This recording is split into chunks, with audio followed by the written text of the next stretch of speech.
নমস্কার, আলাপ টিভিতে আপনাকে স্বাগত জানাই।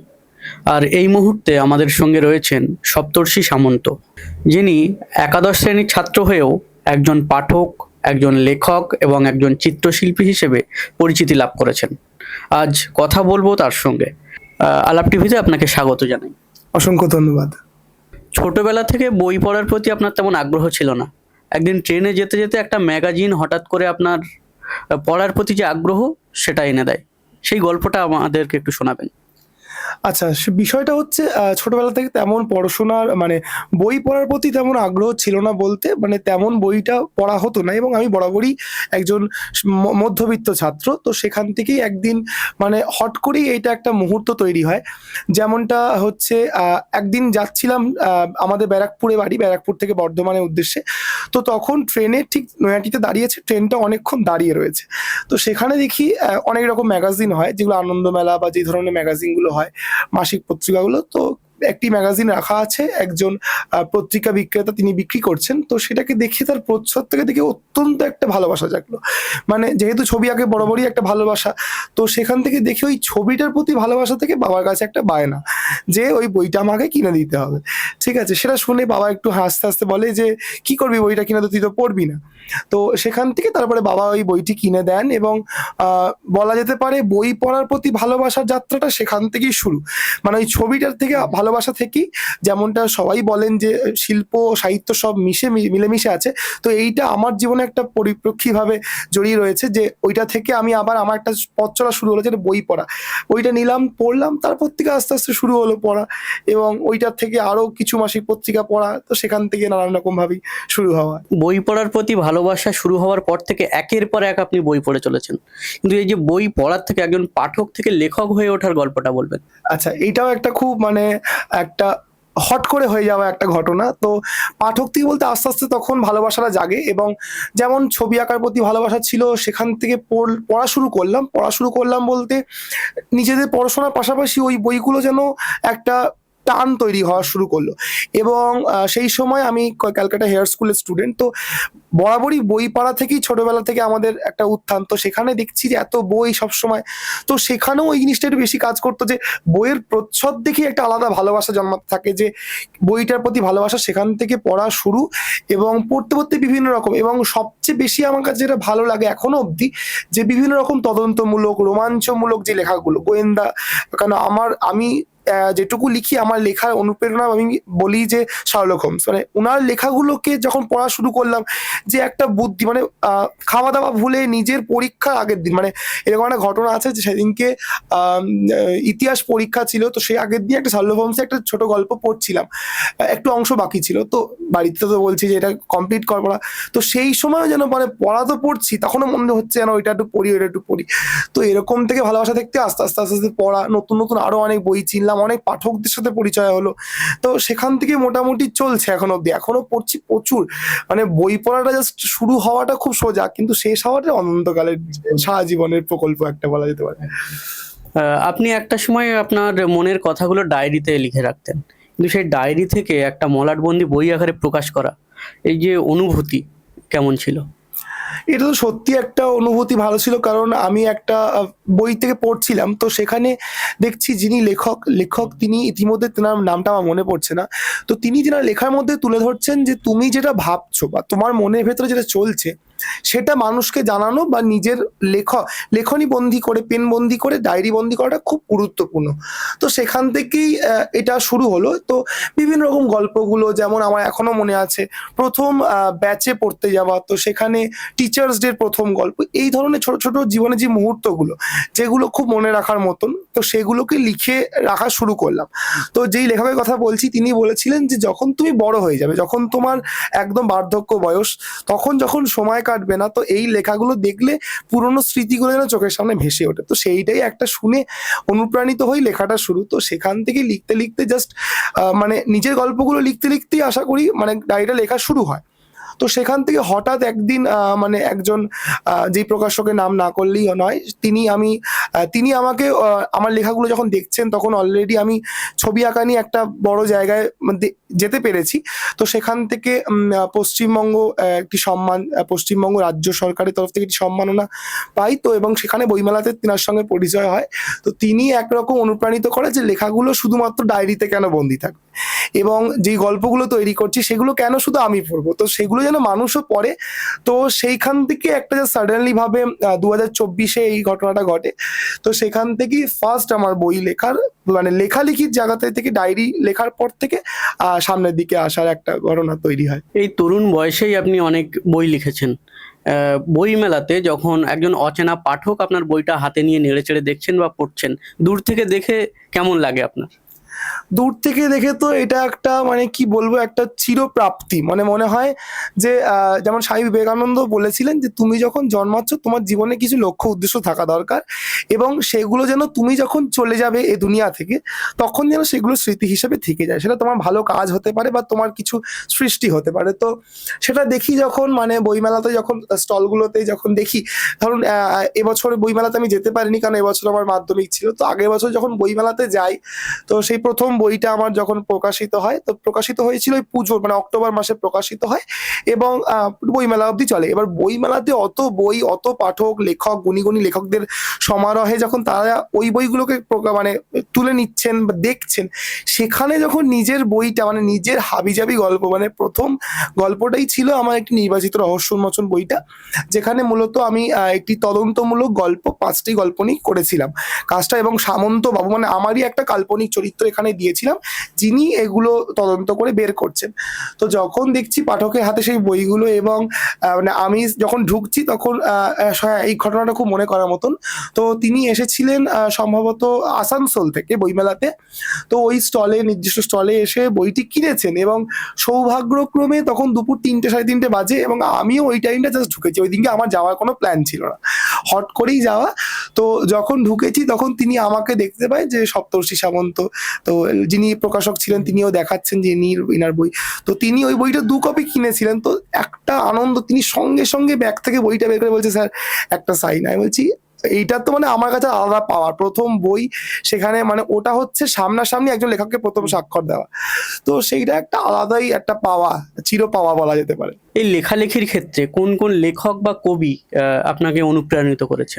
কোন কোন, যেমন প্রথমে আমি বলছিলাম শার্লক হোমস আমার লেখার প্রথমে জগতে পা দেওয়াটা অনেকটাই অবদান রেখেছেন, কারণ ওই ধরনের ক্যারেক্টার বা ওই ধরনের চরিত্র আমরা বোধহয় আর, আমার কাছে তো এটা একটা মানে একটা মানে একটা চির পাওয়া বলা যেতে পারে। এবং তার পাশাপাশি সত্যজিৎ রায়, যিনাকে মনে করি আমি যেটুকু করি, ঠিক আছে, উনার পথ নির্দেশ, উনি একটা যেরকম মানুষ ছিলেন, যারা সত্যজিৎ রায় সম্পর্কে জানেন, যারা সত্যজিৎ রায়ের জিনিসগুলোকে উপলব্ধি করেন, একটা মানুষ কতটা ক্রিয়েটিভ হতে পারে। যিনি নিজের পথের পাঁচালী যখন সিনেমাটা করছেন, সেই সিনেমার মধ্যে যে সমস্ত মানে অপুর বা যে গয়নাগুলো ব্যবহার হচ্ছে সেগুলোও কাগজ দিয়ে তৈরি করছে। মানে একটা মানুষ কতটা নিজের মনোবৃত্তিভাবে নিজের ভেতর থেকে কাজ করতে পারেন, তো ওই মানুষটা সম্পর্কে যারা না জানেন তারা বলতে পারেন না। তো সেটা হচ্ছে আমার উত্থানের একটা সিঁড়ির মধ্যে দুটো মিলিয়ে একটা সিঁড়ি, একদিকে শার্লক হোমস, একদিকে সত্যজিৎ রায়। তো এই দুটো মানুষ হয়তো না থাকলে হয়তো আমিও এতটা এগুতে পারতাম না, মানে ওনাদের যেই কাজগুলো আমরা পথপ্রেক্ষী হতে পেরেছি। তো সেই ক্ষেত্রে এই দুটো মানুষকে তো অবশ্যই, এবং এখন বর্তমানে যাদের লেখা দেখে আমরা পুরনো পড়ি, আমি সব জনারের বই পড়ি মোটামুটি, তবে আমি ইদানিংকালে একটু চেষ্টা করছি পুরনো লেখকদের, যেমন রবীন্দ্রনাথ ঠাকুর বলুন বা কাজী নজরুল ইসলাম বলুন, এইনাদের লেখাগুলো ধীরে ধীরে কিন্তু রয়েছে যেমন, তো পড়া একটু পাঠকরা কমিয়ে দিচ্ছে। তো আমার ওই লেখাগুলো মানে আমি একদিন একটা বই পড়ছিলাম, সেখানে রবি ঠাকুর একটা লাইন লিখেছেন, কবিতা লাইনটা আমি নিজে বুঝতেই পারছি না, মানে এই ধরনের শব্দ প্রাপ্তি যিনি বইয়ের মধ্যে তুলে ধরছেন। তো সেই লেখাগুলো যারা লেখালেখি করছে তাদের তো অবশ্যই, এবং যারা পাঠক হিসেবে নিজেকে পরিচিত করতে চাইছে বা পাঠক হিসেবে নিজেকে তৈরি করতে চাইছে, তাদের খুব দরকার এগুলো পড়া। যেমন আমি আর একটা জিনিস দেখছিলাম, জীবনানন্দ দাশ, যার লেখাগুলো সত্যি অনুপ্রাণিত করেছে। আমার দ্বিতীয় যেই বইটা প্রেরণা বইটা, যেটা বর্তমানে প্রচন্ড বেশি মানুষের কাছে ভালোবাসা পাচ্ছে, ওইটা একটি প্রেমের উপন্যাস লিখেছি। ওই বইটা লিখতে গিয়েও জীবনানন্দ দাশের একটা বিশাল বড় অবদান আমার কাছে পেয়েছি। মানে নিজের লেখাকে কিভাবে প্রতিস্থাপন করতে হয় মানুষের সামনে, সেটা জীবনানন্দ দাশ ছাড়া হয়তো আমি এখানে বের করতে পারতাম না। এবং একটা জিনিস ভালো মানে একটু খারাপ লাগে, জীবনানন্দ দাশের বই চট করে কিন্তু আমাদের আশেপাশে পাওয়া যায় না। তো এই তার সত্ত্বেও বই আমি বাংলাদেশ থেকে অর্ডার দিয়ে নিয়ে আসি এবং সেখান থেকে বইগুলো পড়ে কিছুটা ভাবনা চিন্তা তৈরি করার চেষ্টা করি। প্রত্যেকটা লেখক বলুন বা প্রত্যেকটা যারা লেখালেখি করে তাদের নিজস্ব চিন্তাধারা থেকেই তিনারা লেখালেখিরা করেন, কিন্তু যখন এই ধরনের মানুষগুলোর ছোঁয়া সেখানে পায় বা তাদের যে মনোভাব নিয়ে তারা লেখালেখি করতো সেগুলো যখন পায়, সেটা একটা সত্যি একটা বড় চেঞ্জ এনে দেয় লেখার মধ্যে। ছবি আঁকার প্রতি ভালোবাসাটা নাকি আপনার বাবার কাছ থেকে পাওয়া আপনি বলেছেন, সেই গল্পটা একটু বলবেন, শুরুর দিকে যখন ছবি আঁকা প্রথম প্রথম শুরু করেছিলেন। আচ্ছা, তো বাবার কথা বলতে গেলে আমার জীবনে যতগুলো অধ্যায় চলছে তার পুরোটাই জুড়ে বাবা। আমার প্রথম ছবি আঁকা শুরু, এবং ছবি আঁকাটাই বলতে পারেন আমাকে একজন আস্তে আস্তে কিছুটা হলো, আমি এখন নিজেকে বলি না, কিছুটা হলো পরিচয় দেওয়া শুরু করে। ছবি আঁকার প্রতি ভালোবাসা বলতে গেলে প্রথম মানে যখন ছোট্টবেলায়, তখন স্যারের কাছে নিয়ে যাওয়া বাবার হাত ধরে, এবং বাবা বলে যে নিজের মতো করে আঁকো, আঁকাটা খুব ভালো হবে, এই আঁকা। এবং আমার বাবা সত্যি কথা বলতে গেলে এই বাবার যে কাজগুলো দেখেছি, বাবা একজন ব্যবসায়ী, এবং বাবার ছোটবেলার কলেজ লাইফে যে ছবিগুলো আমি দেখেছি, কিছু ছবি রয়েছে মানে অত্যন্ত ভাবনাদায়ক ছবি, যে একটা মানুষ সাধারণ একটা ছাত্র হয়ে যে ছবিগুলো আঁকতে পারে, সেখান থেকে একটা ভালোবাসা জন্মায়। তো সেইখান থেকে আমার মোটামুটি আঁকার হাতে কড়িটা শুরু।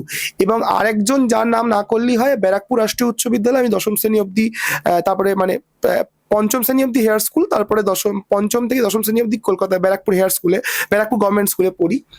তো ব্যারাকপুর গভর্নমেন্ট স্কুলে যিনি অঙ্কন শিক্ষক ছিলেন, শ্রী দয়ালচাঁদ পাইক, অত্যন্ত সুনাম অর্জিত একজন চিত্রশিল্পী, তিনার ছবি বিদেশে অবধি যায়। তো তিনি মানে বাড়িতে তো একটা প্রাথমিক শুরু হলো, তো তারপরে ওইখানে উনি স্যারের হাত ধরে মোটামুটি ছবি আঁকার পথে আরো গভীরতায় ঢোকার পথ উনার হাত ধরি। যামিনী রায়কে চিনছি, সেখানে আরো চিত্র ভাস্কর্য দিয়ে চিনছি যারা এই ছবিগুলো করেছে। তো সেখান থেকে মোটামুটি ছবি আঁকা শুরু। এবং তখন মানে ছবি আঁকছি, ছবি আঁকতে ভালো লাগে, যেমন মন চায় আঁকি। আমার দিদি আছে, তো দিদির স্কুলে ম্যাগাজিন বেরোতো, সেখানে ছবি, সেই ছবিগুলোকে নিয়ে ছবি আঁকা, এখান থেকে ভালোবাসা শুরু। তারপরে বাবা হট করে একদিন বলে যে চল একটা প্রতিযোগিতা হচ্ছে, বসবি।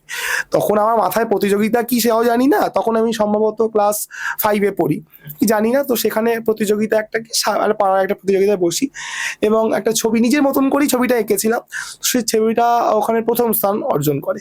তো ওই একটা শুরু হলো, মানে আমিও আঁকতে ভালো পারি, এটা একটা মানে আমি পারবো আঁকতে, এরকম একটা মানে তার আগে অব্দি আঁকছি এরকম ব্যাপার, আঁকতে পারবো এই একটা ধারণা মাথায় আসে। তারপরে সেখান থেকে তো আস্তে আস্তে ছবি আঁকাটাই আমার সব, মানে আমার যেটুকু বন্ধুদের কাছে ভালোবাসা বলুন, মানে ভালোবাসার দিকটা থেকে ছবি আঁকা থেকে আমার মেন ভালোবাসাটা, আমি প্রচুর ভালোবাসা পেয়েছি মানুষের সেখান থেকে।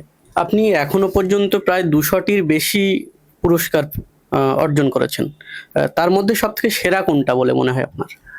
দেখুন, ঘটনা, স্মরণীয় ঘটনা বলতে আমার বাবার একটা বক্তব্য রয়েছে যে, এবং আমার বাবা এবং আমার জেঠু দুজনারই, তো যেই মানুষগুলো আমাকে সবসময় তৈরি করে বাড়িতে ভেতর থেকে, তো সবসময় আমি যখন প্রথম পুরস্কার পেয়েছিলাম, আমার জেঠু একটা কথা বলেছিল, পুরস্কার পাও কিন্তু পুরস্কার পাওয়ার জন্য কাজটা করো না, কাজটা করে যাও, পুরস্কার যদি তোমার পাওয়ার যোগ্য হও তুমি এমনি পাবে। তো সত্যি কথা বলতে গেলে এখন অবধি যতগুলো পুরস্কার, মানে আমার ছবি আঁকা জগৎ বলুন বা যেখানেই বলুন, প্রত্যেকটা পুরস্কারই আমার কাছে একদম 100-তে 100, কারণ প্রত্যেকটার মধ্যেই কিছু কথা, কিছু গল্প, কিছু লুকিয়ে থাকে। সেখানের মধ্যে যদি এখন অবধি মোটামুটি ছবি আঁকার ক্ষেত্রে বলেন, তো বিশ্ব বাংলা সেরা চিত্রশিল্পী সম্মান, যেটা 2024 সালে পাই, এবং তৎকালীন মাননীয় মুখ্যমন্ত্রীর কাছ থেকে একটি চিঠি আমার বাড়িতে যায়, যেটা সত্যি আঁকার জগতে সবচেয়ে বড় বলে আমি মনে করি অন্তত। এবং বাদবাকি সবগুলি যেমনটা বললাম, প্রত্যেকটা পুরস্কারই আমার কাছে উল্লেখযোগ্য এবং গুরুত্বপূর্ণ। একজন লেখক, একজন চিত্রশিল্পী, তার থেকে একজন ভালো বক্তা হয়ে ওঠা, এই পথ চলাটা একটু বলবেন। আচ্ছা, ভালো পথ চলাটা আবার সেই বাবার কথা আনতে হয়। আমার বাবা বরাবরই আমাকে নিজের মতন করে বেড়ে উঠতে দিয়েছেন, এর জন্য আমি চিরকৃতজ্ঞ আমার বাবার কাছে, যিনি বলেছিলেন যে তুমি এসেছো, তোমার সঙ্গে আমরা সবাই আছি, কিন্তু তোমাকে তোমার জীবনে নিজে এগিয়ে যেতে হবে। সেখান থেকেই আমার কথা বলা এবং ছোট থেকে প্রচন্ড বকবক করতে ভালোবাসি, এবং সেখান থেকেই হট করেই একটা বক্তব্য দিচ্ছি এবং কথা বলছি। তখন 6-7-এ পড়ি আর কি এমন, এবং আমি আবৃত্তির সঙ্গেও যুক্ত নই এবং স্টেজ শো পারফরমেন্সও তেমন করি না। তো এটা একটা আসে, প্রথম একটা চান্স আমার কাছে আছে, আন্তঃবিদ্যালয়ে একটা বক্তব্য প্রতিযোগিতা হয়, যেটা প্রথম আমার জীবনে মাইক ধরা। এবং সবচেয়ে উল্লেখযোগ্য বিষয়, এটা ভারত সরকার, government of India, ministry of informations and bureau এটা কন্ডাক্ট করেন। সেখানে তারা আমাদের এরিয়ার মধ্যে এবং পশ্চিমবঙ্গের মধ্যে একটি কম্পিটিশন চালায়, যেটার মধ্যে তৎকালীন মানে নবম শ্রেণী অবধি ছাত্রছাত্রীরা অংশগ্রহণ করতে পারবে। একটি তাৎক্ষণিক বক্তব্য থাকবে, একটি বিষয় তুলতে হবে, সেটা নিয়ে বক্তব্য দিতে হবে। এবার সেখানে বাবা পাঠায়, চল কি হবে, কি কথা বলবি মাইক ধরে, আর কি অসুবিধা, সারাদিন তো বকবক করিস। সেখানেই তো- আপনি সেরা তরুণ তুর্কি সম্মাননাটা পেয়েছেন। সেখানেই তরুণ তুর্কি সম্ভাবনা, এবং আমার কাছে বোধহয় সবচেয়ে বড় প্রাপ্তি এই কারণেই, প্রথম মাইক ধরা, প্রথম বক্তব্য বলে আমি মাইক স্টেজে উঠে বক্তব্য দিচ্ছি, সামনে অসংখ্য লোক বসে, এবং ছাত্র বক্তা হিসেবে ধরা। এবং একটা টপিক আসে, এবং টপিকটা খুব উল্লেখযোগ্য বিষয় ছিল যে বর্তমান যুগে বই পড়াটা কেন কমে যাচ্ছে এবং গুগল কি সেটার জন্য দায়ী কিনা। বক্তব্যটা দিই, তখন ভেতরে হাত পাত কাঁপছে। তো নেমে আসি, এবং তারপরে বাড়ি চলে আসা, সবাই বলছিল খুব ভালো হয়েছে। এবং পরবর্তীকালে ঠিক 1 মাস পর বাবার কাছে ফোন আসছে যে সপ্তর্ষি সামন্তের গার্জেন বলছে, হ্যাঁ। তো তখন বলে ও এই কম্পিটিশনটায় প্রথম স্থান অর্জন করেছে। মানে তখন বাবা এসে আমাকে বলছে, আমি অবাক যে এটা কি বলছে, এরা নিশ্চয়ই কিছু গোলযোগ হচ্ছে বা না। তারপরে রীতিমতন হয়, এবং সেখান থেকে মঞ্চ থেকে পুরস্কার নিয়ে আসি। এবং বক্তব্যর দিক দিয়ে ওই যেটা বলে, মানে আমাকে সব জায়গায় ঠিলে দিত বাবা, এবং প্রথম হয়ে যাওয়ার পরে একটা মনে সাহস আসতো, আচ্ছা তাহলে পারবো। সেখান থেকে পড়া, এবং সেখান থেকে মানে পশ্চিম ভারত সরকারের পুরস্কারটা পাওয়ার পরেই তারপরে আস্তে আস্তে মোটামুটি বক্তব্যের জার্নিটা আরো শুরু হয়। আস্তে আস্তে ধীরে ধীরে প্রচুর প্রচুর বক্তব্য, এবং প্রায় প্রতি রোববারই। আর এখন এখন এমন অবস্থা হয়েছে, এখন তো একাদশ শ্রেণী পড়ি, মোটামুটি একটা লেভেল আসছে কলেজ লেভেলে, এখন প্রতি রোববারই প্রায় বক্তব্যের জন্য ডাক আসছে। এবং আমারও নিজেরও একটা পড়াশোনা থাকে, তার জন্য এখন মানে ভালো চলছে কথা বলাটা মানুষের সাথে। আপনি বলেছেন আপনার জীবনে রাজনীতির প্রতিও একটা আগ্রহ আছে আপনার। একজন ছাত্র থেকে একজন রাজনীতিবিদ কি আপনি হয়ে উঠতে চান কখনো? দেখুন, রাজনীতিবিদ বলতে প্রত্যেকটা মানুষের জীবনেই রাজনীতিটা রয়েছে, এবং এটা থাকা খুব গুরুত্বপূর্ণ।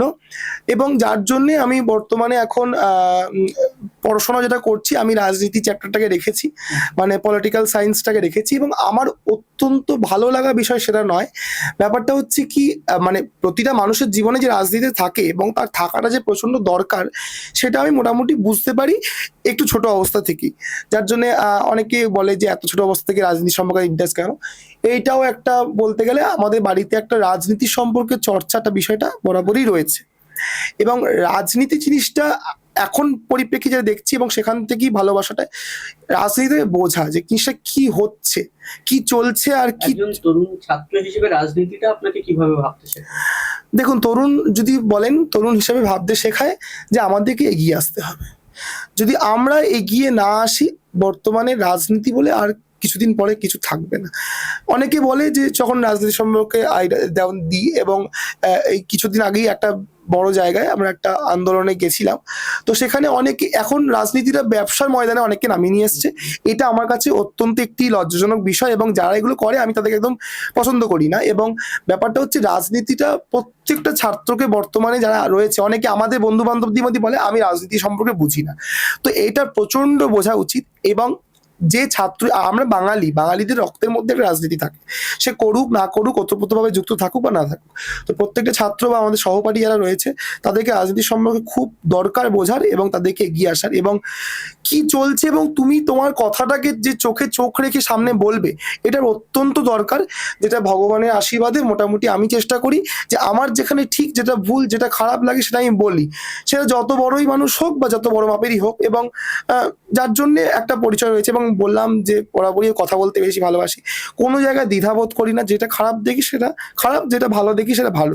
এবং আমি বলবো যে যারা ভিডিওটা মোটামুটি দেখবে, যারা বর্তমানে ছাত্র রয়েছে, যারা বর্তমানে একাদশ শ্রেণী, দ্বাদশ শ্রেণী ছোট রয়েছে, তারা রাজনীতি করুক না করুক বা রাজনীতির সঙ্গে যুক্ত হোক না হোক, রাজনীতিটাকে বোঝা দরকার। যদি বুঝে মনে হয় যে এখানে কিছু ভুল হচ্ছে, সেটার মানে ডিফেন্ড করা দরকার, প্রতিবাদ করা দরকার, এবং সেটাকে চোখে চোখ রেখে বলা উচিত যেটা ভুল হচ্ছে। এটা বলার লোক কিন্তু প্রচুর কমে আসছে। আপনার মতে লেখালেখি কি সত্যি একটা কঠিন বিষয়, নাকি মনের ভাব প্রকাশ করার একটা খোলা জানালা? লেখালেখির এক কথায় বলতে গেলে মনের ভাব প্রকাশ করার একটা খোলা জানলা। কারণ লেখালেখি মানে লেখা জিনিসটা এমনই, মানে যেমনটা বলছিলাম, কবি জীবনানন্দ দাশ বলছেন যে মানে তিনার একটা সংকলন প্রকাশ করেছেন একজন লেখক। তো তিনি বলছেন, জীবনানন্দ দাস বরাবরই বলেছেন, আমার লিখতে ভালো লাগে তাই আমি লিখি। যেমনটা বলছেন যে লেখা মানে তোমার মনের ভেতরে কি চলছে। বর্তমানে এআই এর যুগ, আধুনিকতার যুগ, এআইও বলতে পারবে না তোমার ভেতরে কি চলছে। একমাত্র তোমার কলমের আঁচড় বা তোমার মনের ভেতরে যে পরিপ্রেক্ষিতে চলছে, একটা ভালোবাসার মুহূর্ত, একটা প্রেম জাগছে মনে, বা একটা বেদনার মুহূর্ত যে আজকে প্রচন্ড একটা খারাপ লাগছে, কান্নায় বুকটা ফেটে উঠছে, এই জায়গা থেকে প্রচন্ড দরকার লেখালেখি বিষয়টা। যারা আমি প্রচুর মানুষকে দেখেছি, প্রচুর দিদিদের, সিনিয়রদের দেখেছি, যারা নিজের মনের ভাবটা প্রকাশ করে লেখার ডায়েরির মাধ্যমে। তো এইটার অত্যন্ত দরকার একটা জিনিস। সুখ দুঃখ গ্লানি কষ্ট যা আসবে, যদি লেখার মানে কলমটা, আমি দেখেছি আমার প্রচন্ড ফাউন্টেন পেনের প্রতি শখ। যখন মানে কলমটাকে ধরি না, মানে তখনই মনে হয় যেন একটা চির তৃপ্তি মনে এলো। যা মনে আসে আমার ডায়েরিতে যা যা ঘটে, মানে আমার ধরো একটা ঘটনা ঘটলো, আজকে একটা বন্ধুর সঙ্গে ঝামেলা হলো, সেই ঝামেলাটাও যেন আমার একটা লেখার মধ্যে ফুটে ওঠে। তো এই জিনিসটা মনের জানালা, মনের ভেতরের যে পরিপ্রেক্ষিতে রয়েছে সেটাকে বাইরে বের করা প্রচন্ড দরকার। এবং আমি একটা জিনিস দেখেছি, অনেকে এখনকার দিনে বিশেষ করে একটা ফ্রাস্ট্রেশন ব্যাপার এসছে, ফ্রাস্ট্রেশনের জন্য তারা সুসাইড অ্যাটেম্প্ট করছে। মানে এরকম একটা খারাপ পরিস্থিতি, মানে তারা ভেতরে কিছু রাখতে না পারিয়ে সেটাকে একদম জীবনটাকেই শেষ করে ফেলছে। তো এরকম প্রচুর লেখক লেখিকারা রয়েছেন, যেমন যারা এই বিষয় নিয়ে যারা মনের ভাব প্রকাশ করার জন্য দেখছেন, তারা অবশ্যই লিখুন। নিজের মনে যেইটা চলছে সেটাকে পাতায় লিখুন। আমার জীবনের লক্ষ্য উদ্দেশ্য যদি কি থাকে সেটাকেও লিখুন, দেখবেন অটোমেটিক সেটাকে একটা হয়ে যায়। এটা একটা ইউনিভার্সাল একটা ট্রুথ, যে যেটা তুমি লিখবে সেটা তোমার হবেই। ঠিক আছে, যেমন দেবারতী মুখোপাধ্যায়, বিশিষ্ট সাহিত্যিক, তিনার একটা মানে একটা পডকাস্ট দেখছিলাম, তিনিও বলছিলেন যে তিনার জীবনে একটা খারাপ পিরিয়ড চলছিল, তো সেই সময়টা তিনাকে লেখালেখিটা কিভাবে সাহায্য করেছে। তো এগুলো প্রচন্ড জানা দরকার বর্তমান যুগে যারা আমরা রয়েছি, ছাত্রছাত্রীরা এবং আমার সমবর্তী আমার বন্ধু বান্ধব যারা রয়েছে, প্রচন্ড বেশি জানা দরকার যে লেখালেখিটা কেন দরকার, মনে ভাবটা কেন প্রকাশ করা দরকার। আর এখন ব্যস্ততার যুগ, সকলের সাথে কথা বলেও এটা করা যায় না। আগেকার দিনে হতো, মা ভাই বোন থাকতো, তাদের সঙ্গে কথা বলে মেটানো যেত। এখন সঠিক বন্ধু পাওয়াটাও খুব কঠিন একটা পরিস্থিতি দাঁড়িয়েছে। তো সেখানে বইকে বন্ধু বানাও, কোনো কষ্ট পাবে না। একটা আমি এমনি এটা বলছি, সবার ক্ষেত্রে এটা প্রযোজ্য। তুমি একটা মেয়েকে ভালোবাসলে বা একটা ছেলেকে ভালোবাসলে, সে ভালো হয়ে গেল তো ঠিক আছে, ভালো হলো, ধরো সে ছেড়ে চলে গেল, একটা মনে বিশাল বেদনা, ঠিক আছে। এবার এই বেদনাটাই, এই ভালোবাসাটাই বইকে যদি দিতেন, যে কোনো বইকে, যেটা যে কোনো জনানের যে কোনো লেখাকে যদি দিতেন, সেটা কিন্তু কখনো তোমাকে ছেড়ে যাবে না। মানে সকলেই বলেন, রবীন্দ্রনাথ ঠাকুরও তিনিও লিখে গেছেন, তিনার জীবনের সুখ দুঃখ গ্লানিটাও লেখার মাধ্যমে তুলে ধরেছেন, এবং বলেছে বইকে যদি ভালোবাসো, এমন একটা জিনিস যে দিন এড়িয়ে তোমাকে চলে যাবে না। তাই অবশ্যই বইকে এবং লেখাকে ভালোবাসা দরকার, এবং এটাকে একটা জানলা বানানোর দরকার। বর্তমানে তরুণ প্রজন্মের মধ্যে পড়ার আগ্রহ অনেকটা কমে যাচ্ছে বলে মনে হয় বা শোনা যায়। এর প্রধান কারণ কি হিসেবে দেখেন আপনি? এর প্রধান কারণ যদি বলতে হয়, সেটা হচ্ছে আধুনিকতা। ঠিক আছে, আধুনিকতা কারণ আমার জেঠিমা যিনি রয়েছেন, তিনি বোলপুর শান্তিনিকেতনে একজন মানে ওখানে তার জন্ম। তো তিনি আমাকে একদিন বলছিলেন, আমি তিনাকে জিজ্ঞেস করছিলাম এই বিষয়ে, আমি খুব আলোচনা করি মানুষের সঙ্গে, তিনাকে আমি আমাকে জিজ্ঞেস করছি যে এইটা কেন, মানে সবাই তো বলছে ছেলে মেয়েদের দোষ দিচ্ছে। তো বলছিল যে আমাদের সময় বিনোদন বলতে বইটা ছিল, আর কিছু শো ছিল। সেখানে যদি 1,00,000 শো চলে আসে, তো স্বাভাবিক এটা কমে। তবে এটা আমাদের কোনো দোষ নয়। আমরা যদি দেখি যে কলেজ স্ট্রিটে ধরুন 1,00,000 ছেলে মেয়েকে যদি জিজ্ঞেস করি, সেখানে কিন্তু প্রায় 90,000 ছেলেমেয়েরা পড়াশোনা করছে। বিষয়টা সেটা নয়, বিষয়টা হচ্ছে মাধ্যম বেড়ে যাওয়ার জন্য এটা কমে গেছে। যার জন্য দেখবেন আগে শুধু বই সাহিত্যটা ছিল বইয়ের পাতার ভেতরে বন্দি, এখন সেটা পডকাস্ট, অডিও স্টোরি এর মধ্যেও কিন্তু বেরোচ্ছে। সুতরাং পড়া বা বই পড়াটা কমেছে, এটা একদমই সত্য কথা নয়। তাহলে এবারেও বইমেলাতে এত শো মানে এত কাছাকাছি কোটির ব্যবসা হতো না। এবার এই নিয়েও অনেক বিতর্ক রয়েছে, সেটা সবাই কি বই পড়ছে, কিনছে মানে কি বই পড়ছে? দেখুন, বই কিনছে মানে কিও তো কিছু পড়ছে। তোমরা 100টা বই বিক্রি হলে সেখানে তো প্রায় 60টা বই তো পড়ছে। তো বই পড়াটা কমেনি, ব্যাপারটা হচ্ছে মাধ্যমটা অতিরিক্ত হয়ে যাওয়ার জন্য বইয়ের প্রতি মানুষের যে আকাঙ্ক্ষা, যে চাওয়াটা, যে পাগলামিটা, সেটা তুলনামূলক একটু কমেছে। কিন্তু তার মানে এই নয় যে পড়াশোনা বা সাহিত্যের প্রতি বিমুখ হয়েছে। যেই ছেলেটা বই পড়তো, তার কাছে বই নেই, সে অডিও স্টোরি শুনছে, সে সত্যজিৎ রায়কে অডিওর মাধ্যমে চিনছে, সে পডকাস্ট